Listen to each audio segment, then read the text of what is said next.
Kagabi ka pa naman problema. Actually, nung Sabado pa yan. Ah. Tapos nung Linggo, kinarge ko yung battery. Ah. 5 oras din. 5 oras. Pero dapat yung battery mo, palitan mo na yan. Meron tayo dito PCX. Anong nangyari? Naka-lock yung upuan. Ay puta, ba't ko nilock? Ang problema, yung battery ayun sa labas. So ngayon, hindi ngayon ma-access nyo yun dahil ayaw nang gumana nitong kanyang manual na susi. Kumbaga raspado na yun dito sa may sa may kable.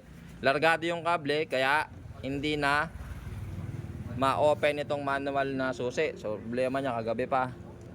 Tinulak mo na lang to dito Tulak-tulak. So ganito ang gagawin Pagka po ganito na ayaw mabuksan, tapos ayaw gumana yung manual masusi, walang battery, low bat. So ganito gagawin nyo.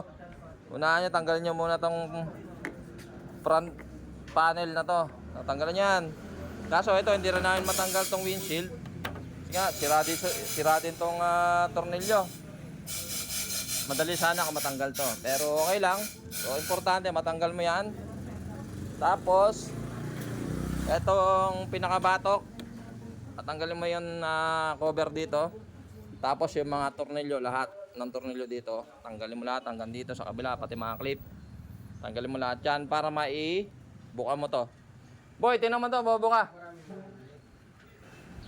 So pag naibuka mo to, yan, hanap ka ng tao na maliit yung kamay. Ayun. Pag malaki kamay mo, hindi pwede. So ang gagawin mo, tatanggalin mo ngayon yung dalawang tornilyo nito. Eto, dito. Sa ilalim, dalawa. So dudukutin mo lang siya. Dito yan nakakabit diba? Ayan, dito yan nakakabit. Yan. So kailangan matanggal mo to. So, pag natanggal mo yan, pwede mo nang i-manual na pindutin to. Ayun. Open sesame. Goods na. Kaya lang talagang medyo madugo. Mahirap po kasing yun ang problema sa PCX. Ang daming arte-arte. So yun lang.